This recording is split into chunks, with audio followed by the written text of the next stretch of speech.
Welcome to Fully Engaged with Jennifer N. Sutherland, where we explore thoughtful conversations about navigating the intricate world of leadership, learning, and organizational development. Hi, everybody. Thank you so much for joining us for another episode of Fully Engaged with Jennifer N. Sutherland. I'm very excited to introduce you to today's guest. Her name is Melissa Swift.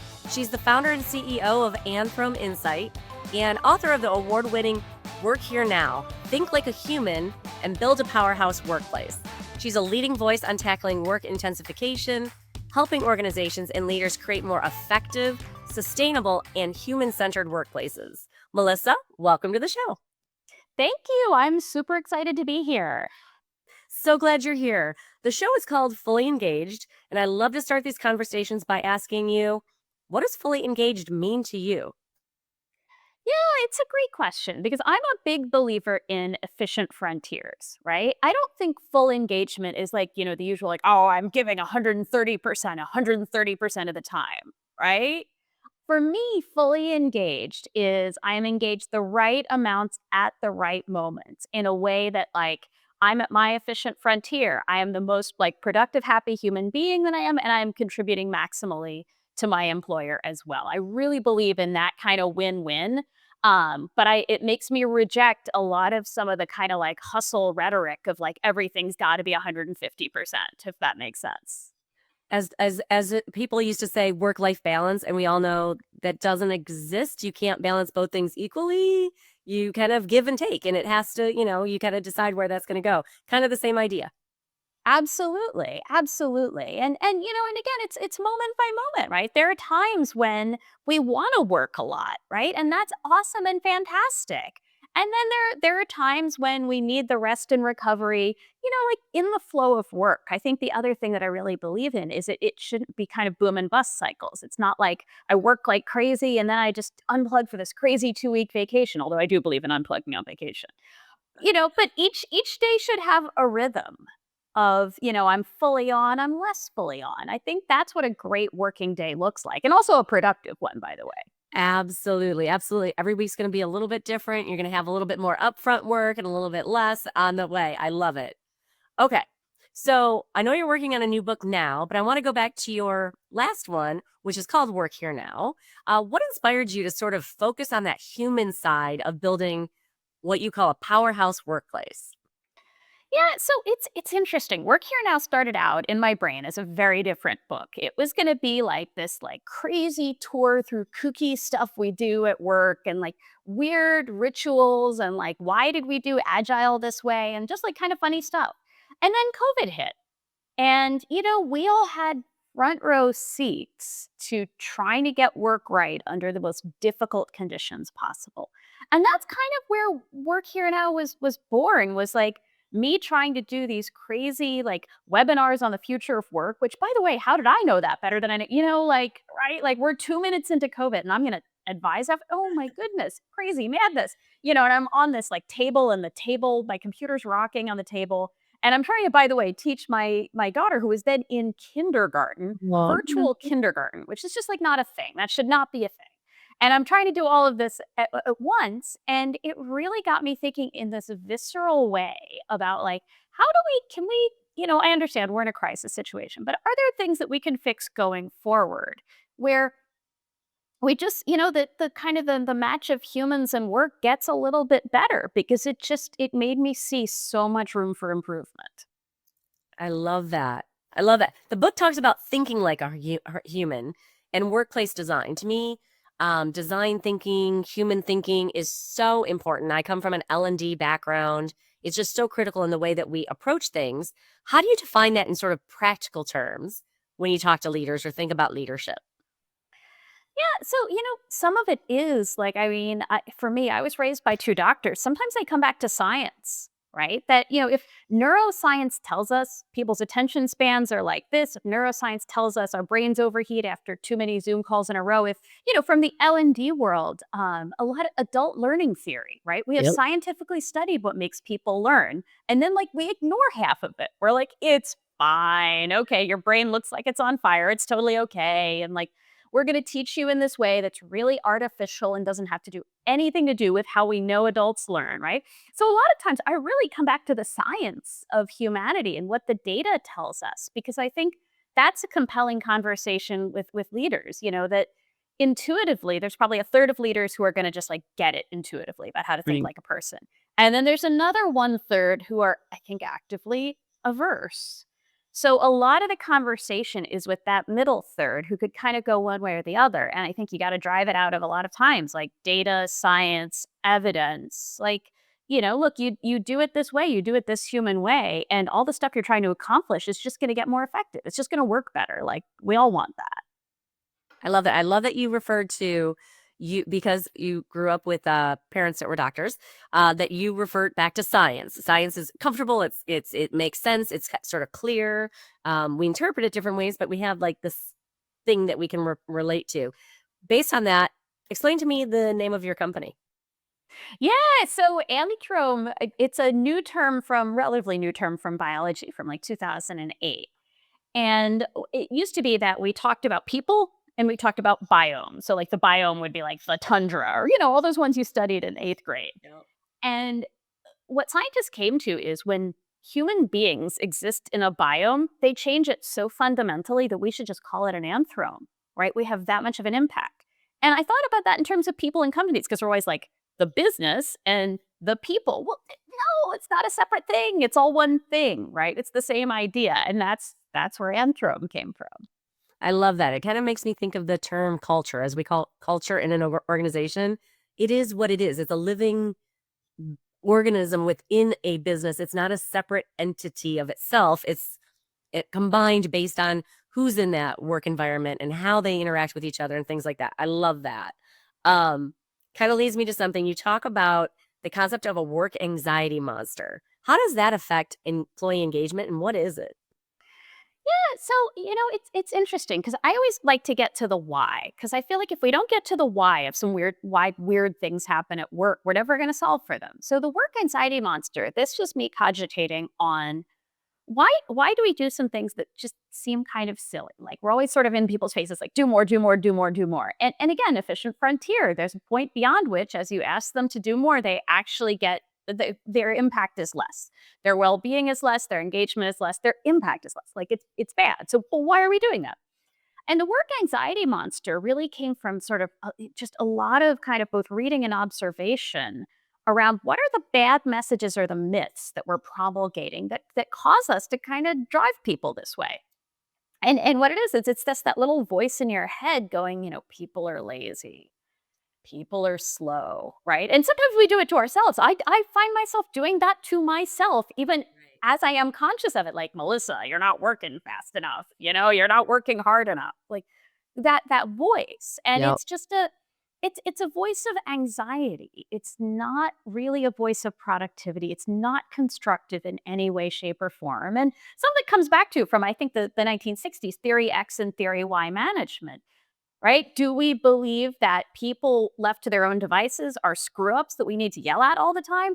Or do we believe that people will basically do the right thing? And I am in that camp of people will basically do the right thing. And it's just anxious voices that are leading us to manage them in ways that, again, just don't actually allow them to achieve their potential and really don't allow them to engage properly.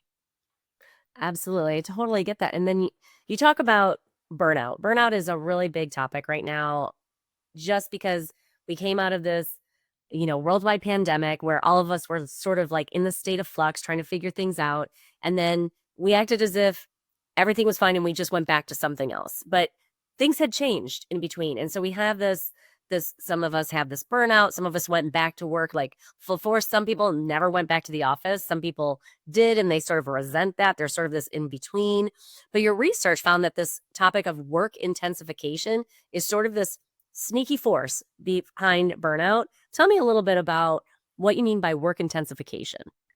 Yeah, so the metaphor that I use for it actually in the book that I'm working on right now is imagine carrying a bag of sponges versus a bag of bricks. And the sponges are the same size as the bricks, but bricks are so much denser, so they're heavier. Work intensification is basically switching from sponge to brick. So it's the same hour of work, but you've crammed, more meetings, more tasks, more pings, just more into that same hour. So your burden at the end of the day feels heavier. And that's why, everyone's like, I don't get it. People are working the same hours, or actually even fewer in some studies. People are working fewer hours than they did pre-COVID, but all the data shows, more burned out, more burned out, more burned out. And it's you're carrying the bricks because we're just cramming too much in because we just don't sort of have natural limits around a lot of these things. So I'll give you a kind of a funny example. If you and I work together in an office and we're like, we're going to hold a meeting with 50 people. It would be really hard to find a room that fits 50 people, right? It would basically be a town hall. We'd be in the auditorium if we had an auditorium. If we want to hold a Zoom meeting with 50 people, Zoom accommodates 50 people, no problem. So technology has given us this sense that we can just more. And we can't. We're the same human beings. There's a reason why conference rooms generally fit like 10 folks, right? Because that's a sensible meeting size. Absolutely. I think that is so great. I know myself, I started a new job, I don't know, about 5 months ago. And I recognized that my calendar was filling up really fast with meetings. And they were all really important meetings. But I realized that if there was a half an hour window, somebody grabbed it. There was very little free time. So, like, to think or to act on some of the activities I need to work on. And so just yesterday, I went ahead into the future and I blocked an hour for lunch somewhere on my calendar for every single day in, like, basically for the next several months, just so that I have that time blocked. And I know it's not intentional on my coworkers' behalf. They're not like, oh, I hope Jennifer doesn't get to eat today or take a break. But it's like, oh, this meeting will only be a half an hour. So that's not going to be a big deal. But then I realized that half an hour, and suddenly the entire day is blocked. And I feel like I haven't gotten anything accomplished because I haven't been productive to do those things that I have on my to-do list because I'm having conversations about some other things. So I started doing that, and I started blocking time on my calendar to do actual activities. So put it as busy. I will say what I'm working on, so I kind of keep myself as my to-do list. But I know exactly what you're talking about when you think about that sort of, it's the same amount of 8 to 10 hours a day that I'd been working before, but it feels different now. It's more. Yeah. The intensity of it, the intensification, the intensity, what's being packed in that amount of time is much different. And the meetings I'm in are very intense, productive, good conversations, strategic meetings. But that also takes a lot of brain work, right? So it's not just like tactical, like, oh, let's write down 10 things. It's what are the big rocks that we have to move? How are we working on it? So I love that idea of work intensification. In fact, I'm going to ask you a few more questions about it if you don't mind. Go for it. So you talk about work intensification, you kind of break it down into 3 categories. So one is too many tasks, one is too interdependent, and one is too emotionally infected. Which one do you think is most damaging to, say, long-term organizational health and culture? I actually would go for number 2 just because of its kind of sneaky nature, right? So the too many tasks one is a bear. And in the research we just did, by the way, we found that even the C-suite is getting hit by too many tasks, which, like, you know what I mean? If CEOs are getting whacked by too many Right. tasks, what hope is there for everybody? I mean, it's a really scary thing to find. But and the third one, I think, is very hard on folks, right? And particularly when you look at data from, let's say, folks in customer service roles or folks in Yeah. healthcare, like it gets the emotionality of the workforce, upset customers, blah, blah, blah. And there are technological things that have happened that have made it worse. So, the introduction of chatbots. If I'm a Yep. customer service person, by the time a human gets to me, they're like mad, they have a complex issue, right? It's not, those jobs have legit gotten harder Right. because of the introduction of technology to help folks in customer service. But those two things are very visible and very apparent, and there are brute force things you can do about it, right? There are things like, you can say, you can introduce technology that shows the emotionality of a customer service call, and then if the person goes into the red zone, right, you can say, okay, you get an hour off or whatever. You know what I mean? There's Yeah. tasks, you can count tasks and get rid of them. Like, it's not always done, but you can do that.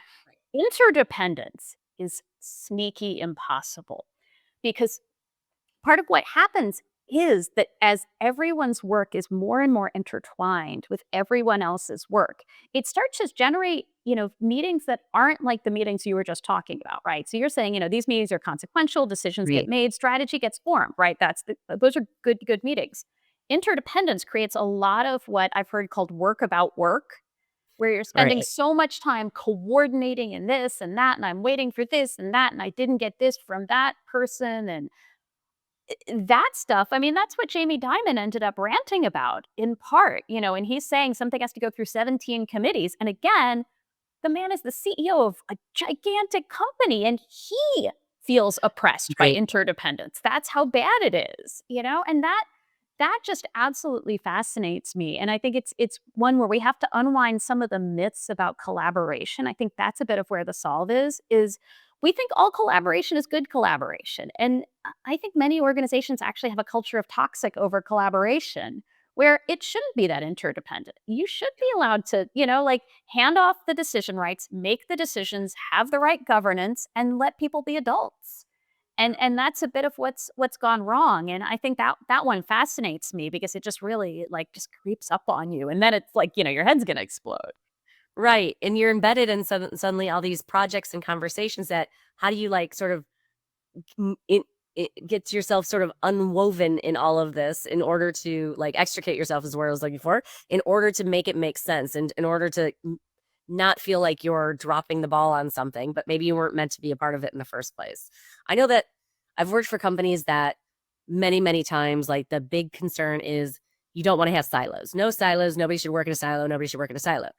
But to your point, there are some things that should be done autonomously that should not be groupthink, consensus decision making that can be based on your expertise, your niche, your specific data points, et cetera. So I love that idea of thinking of where does that make sense? So how do we start to impact that in an organization that may be too woven in that interdependence?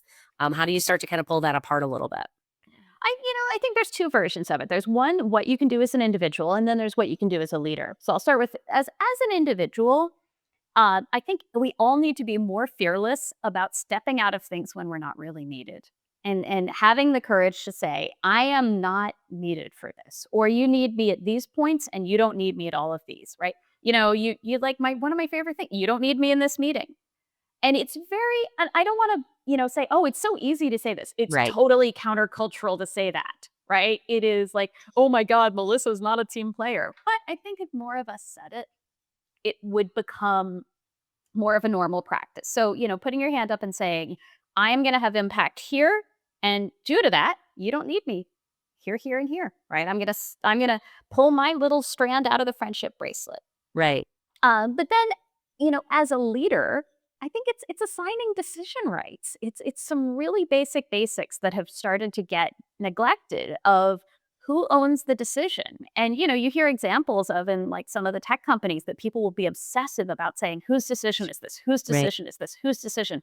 That's good. It's good discipline, honestly. And again, it requires some political courage because if you're assigning the decision to the person and that somebody else thought it was their decision or somebody thought it was everybody's decision, everybody's decision is nobody's decision. Right. So just parceling out decision rights, not being scared to delegate, but also being fearless about putting your hand up and saying, if you want me to be accountable for X, I need decision right Y, and constantly balancing the scales there. Because I think that's where a lot of leaders end up experiencing a real sense of futility and disengagement is I'm responsible for all this stuff, but I can't make any of these decisions that drive this stuff. Exactly. Yeah, thinking about, technology and how technology can benefit us in that way. One of the things that I'm loving is whether it's a Teams meeting or a Zoom meeting, I love when we use the AI that does the summary and will call out basically action plans. So maybe it's hey, I don't need to be in that meeting, but feel free if there's something in that meeting that you think I need to be tagged in, when you talk about it, I'll read those meeting notes afterwards. I'll see what needs to happen. And if I have an action item, I'll either come back to you if I have a question or I'll just work on it. So to me, some of that with technology is kind of helping with that direction because I'm noticing I read those after each of the calls. And I'm like, oh, okay, that's great. That's what we decided to do. Cool. I missed that call. I'm good. I'm caught up. No need to take an action at this point. Yeah, no, I love that, and I think it's actually kind of a nice inclusive thing too, because we all have different. Not everybody's like an audio processor, Right. right? Like, I mean, you're talking to somebody. I will sit around and read transcripts of TED talks, which sounds really deranged, but that's how I prefer to consume them. I'm like really a word, like, Right. you know what I mean? I like to read written stuff. So for me, yeah, they're an absolute godsend, and there is a nice transparency and clarity too. If you see something in there and you're like, well, that's not what I remember, because the AI doesn't always get it perfectly. Right. It spurs the discussion because you have it in writing and you can say, look at that line. Do we all agree with that line? And, again, Exactly. some of that clarity and taking things out of the mush is very freeing and very empowering. It really is, and it gives us a little bit more of a brain break, so I can pay attention to the parts that make the most sense.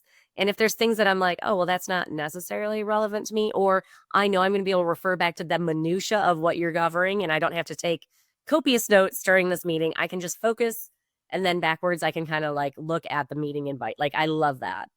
Um, so I'm very excited. You talked in April 2025. There was a study that you did that found 75% of the workforce feels overwhelmed. Were you surprised by the drivers, what you found, what people stated about that? 75% being overwhelmed. I wasn't surprised by that number because I just think, when you look at the research, even well before COVID, I think overwhelm was very high in the Yeah. workforce. Like COVID kind of, it shined a light on it, but it's been bad out there for a while. So I wasn't surprised by that number. I think some what I was surprised by was things like very senior executives being overwhelmed by literal tasks. That was a bit of a shocker to me. I was also pleasantly surprised that there was a group of people within the study who like felt overwhelmed and like just really like not good, but still felt motivated and productive. That was super interesting to me because, my ingoing assumption is when people feel bad, right? They don't feel like they're getting anything done. But there are folks who are kind of balancing that. And that group seemed to be taking more agency around fighting those three drivers of work intensification that we were talking about. That was a group of people that were actively pushing back on tasks, pushing back on interdependence, and trying to minimize emotion.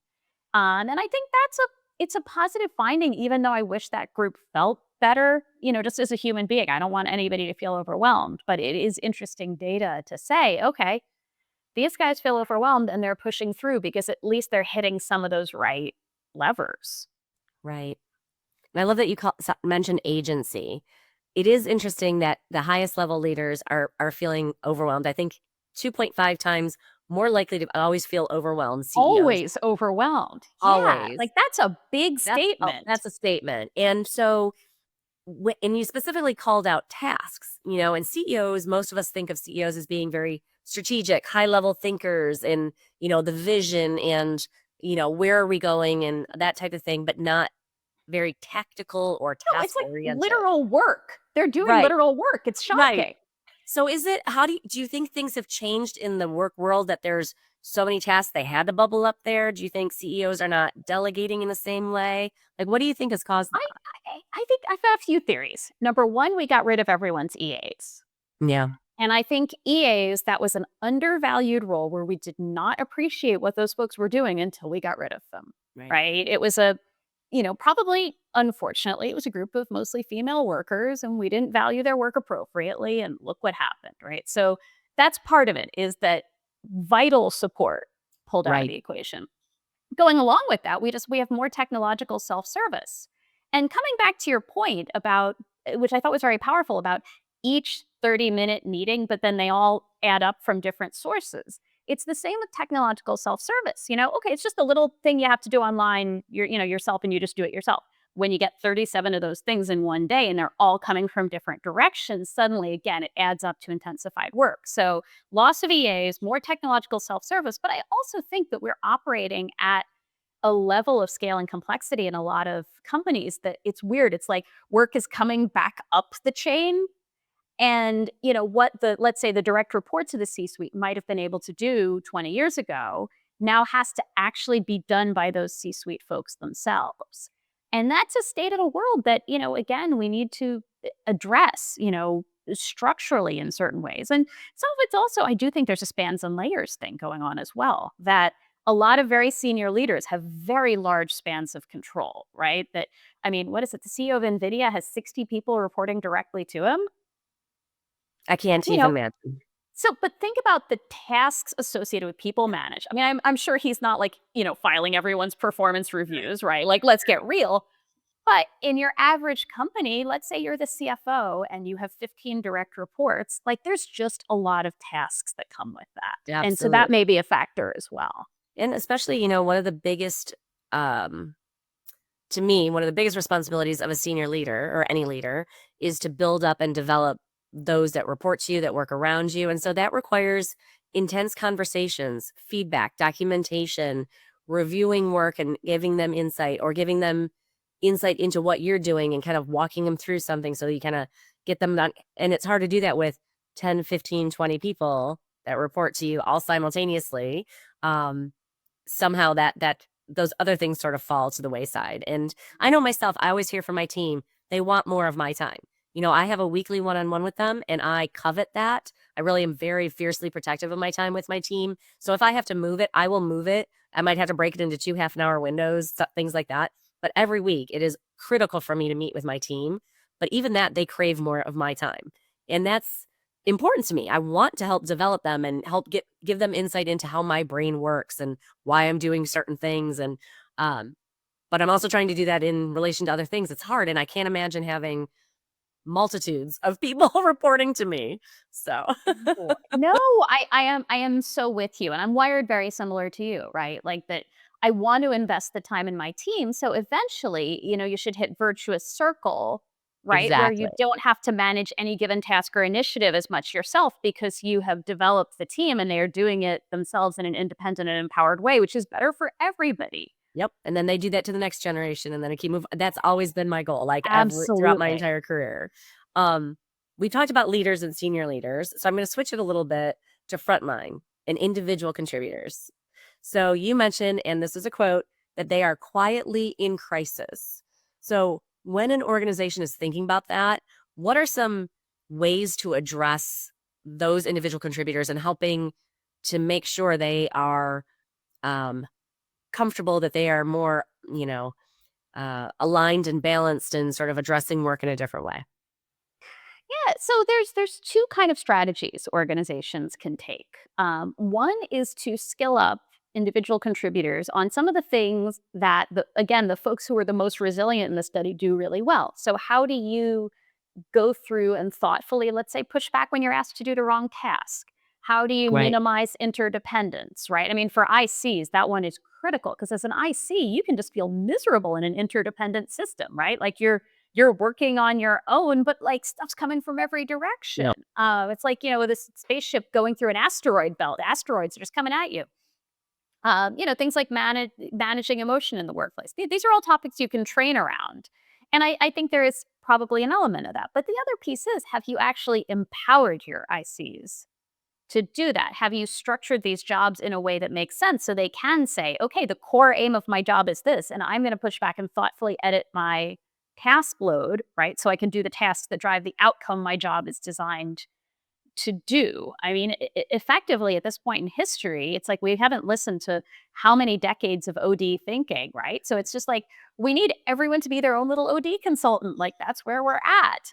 But you have to empower people to do that. You have to give them the space to do that. And I think sometimes ICs just become almost like the garbage collectors of the organization, right? That all the emotion, negative emotion, a lot of it flows to them, a lot of interdependence flows to them, all the ad hoc tasks. And it's not a right way to construct the roles. What should be like empowered, ultimately kind of going up an expert track Right. roles, they shouldn't be kind of getting garbage dumped on their heads all the time.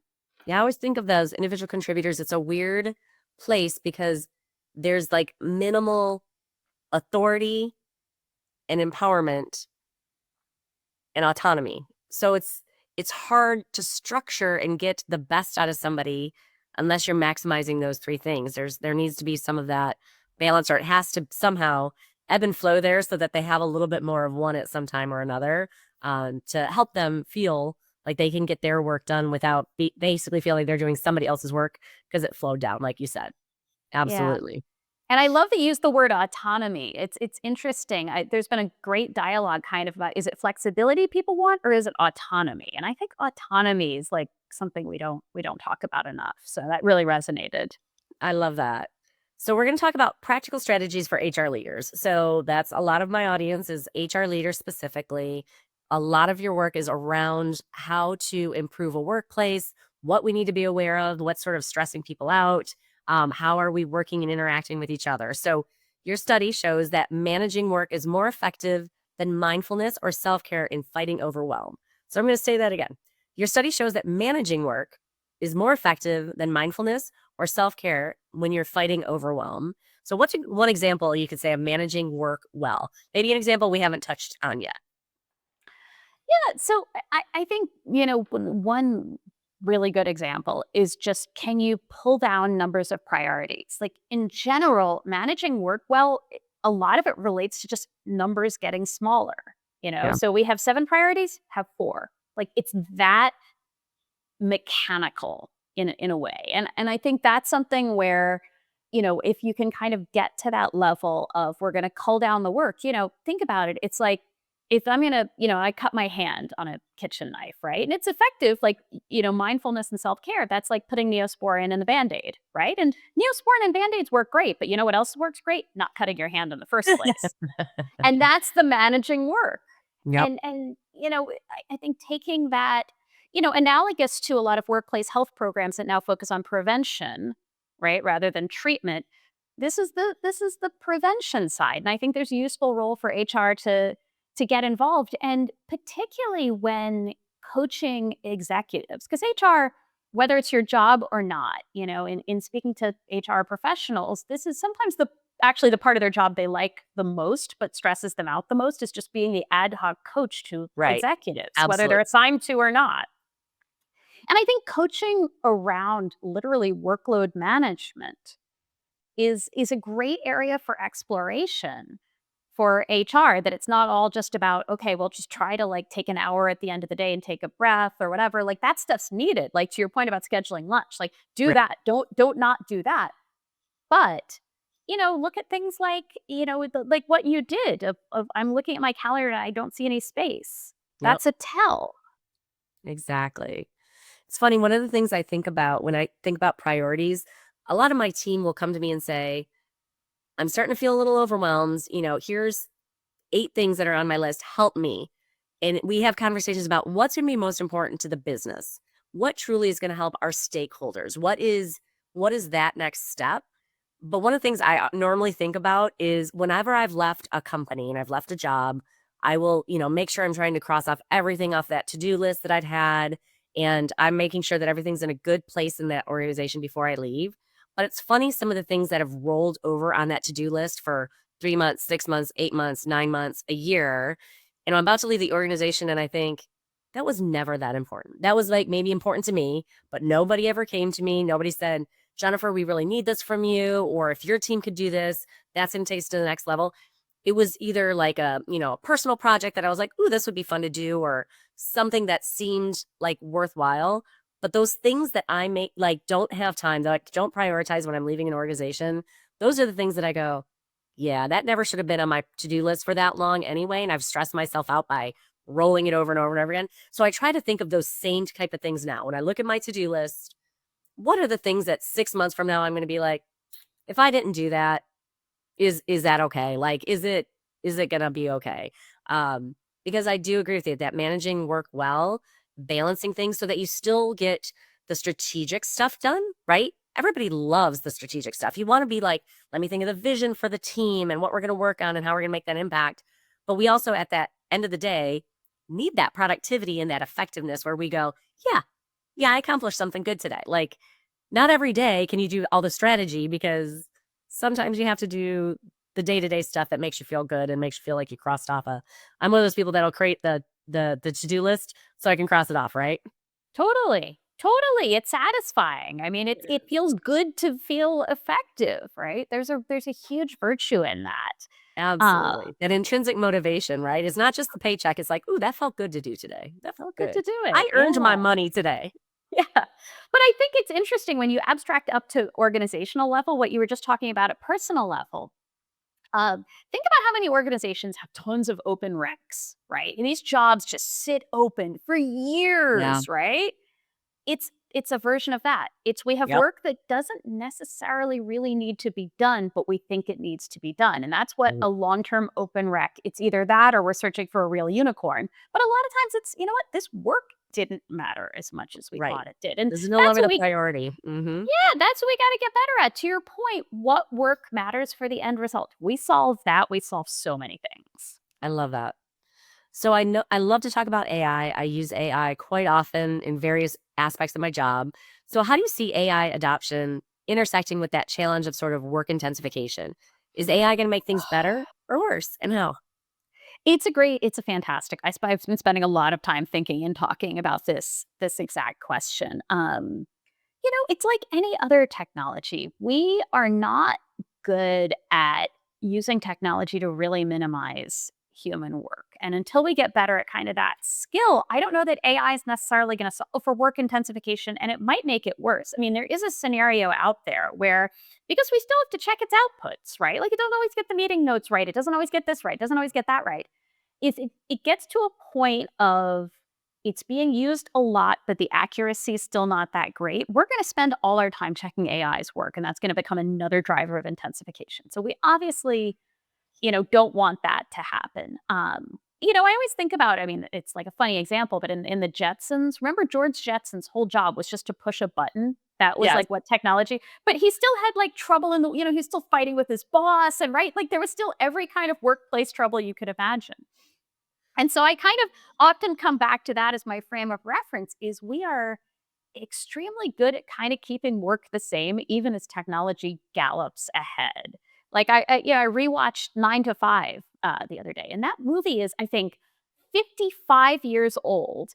And with some adjustment for like copy machines and Right. clothing, that movie could be made today. That movie is more than half a century old, but because Oh, yeah. workplaces don't change that much, No. and that to me is the really interesting question. That's why I'm sort of super focused in this almost like Freudian way on pattern breaking, right? It's like, how do we just break out of some of these weird, crummy patterns because things don't change that much? Right. Exactly. It's not gonna change unless we change them, because otherwise they're gonna keep happening.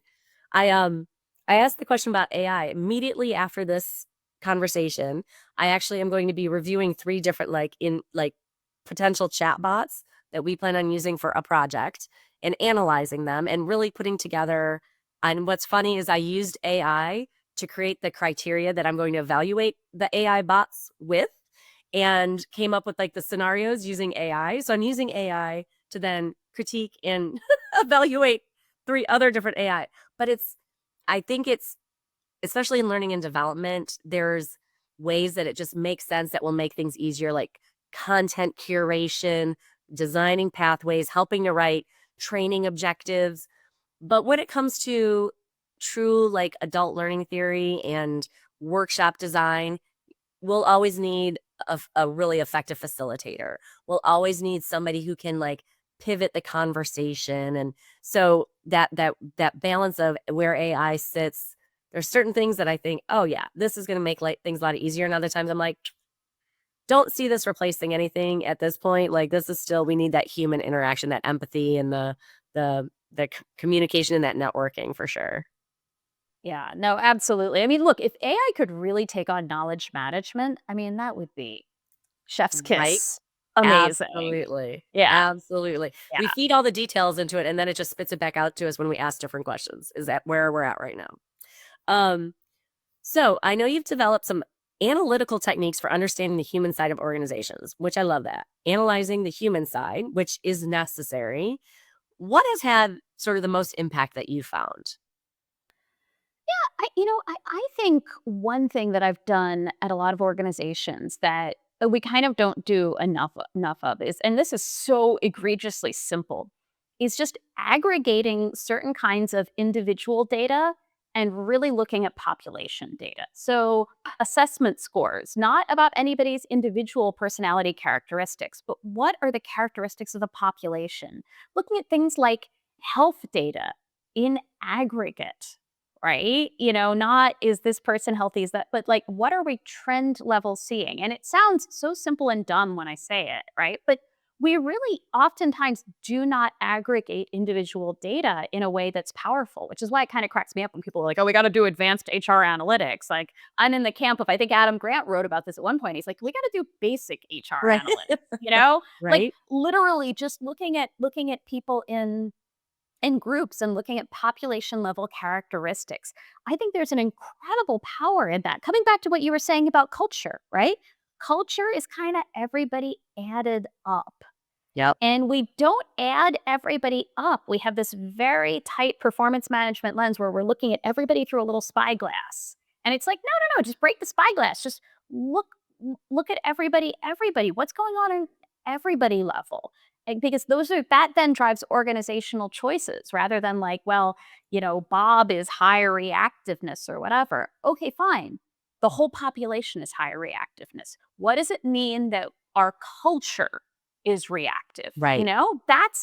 These are the questions we got to go after. So for me, the power a lot of times is just taking individual level data up to population aggregate, which again, not like the cleverest, but super effective. And I love that because that's how you could recognize trends and patterns. If you're looking at each individual person as their own thing, you don't get to see that. You don't, and you'll never recognize the outliers that way either. So I Right. love that idea of sort of looking at it all.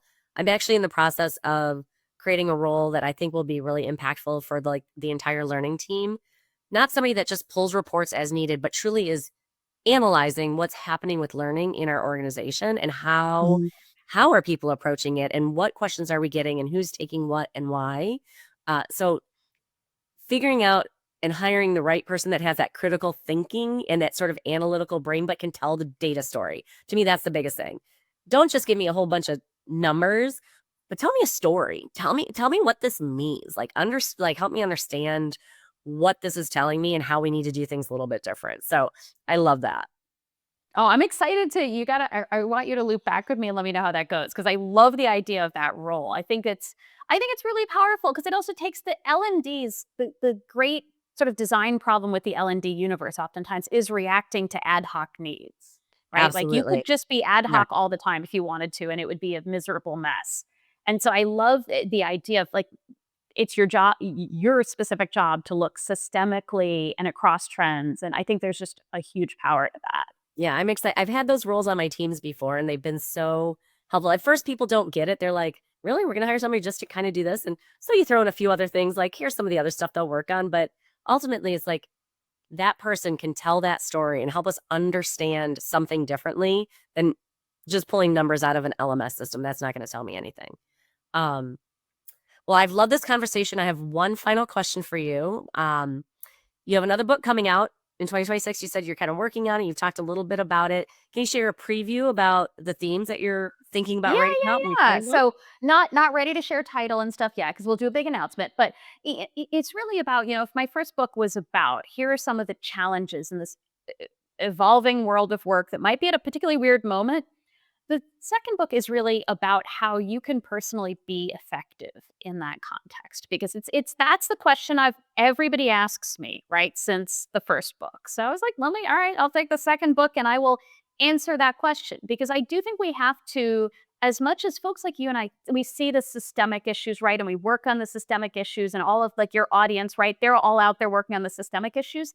I think we also have to empower people personally to like what can I do, and that's what this second book is about, which I'm super excited about because for me anything that we're getting into practical tools, Yep.